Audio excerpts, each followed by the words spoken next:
Hi, everyone. Since everyone's at different stages in the textbook right now, I decided to go over answers and post them on the internet so you could check the answers as you're going along.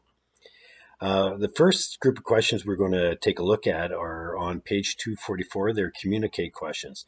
Now, on these questions, there is actually no right or wrong answer. It's more or less based on what you learned in this section. So I'll just read over the questions and give an example from the textbook that could be used. It might be the same as you, or it might be something totally different. That's okay. Question one asks, listen to the reports of other students. What did you learn from them that you didn't already know? If you talk to other students, you can maybe share what they've learned. But one example we could use is the site Buena Vista in the Peruvian Andes. It's home to the oldest known observatory, which is 4,200 years old. That observatory marks the summer and winter solstices.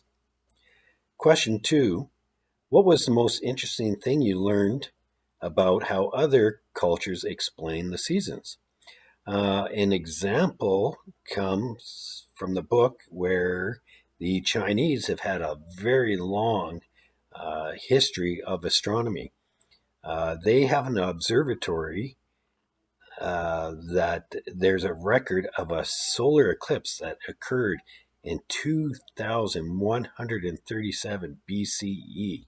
So that's 2137 years before the birth of Christ. Question number three.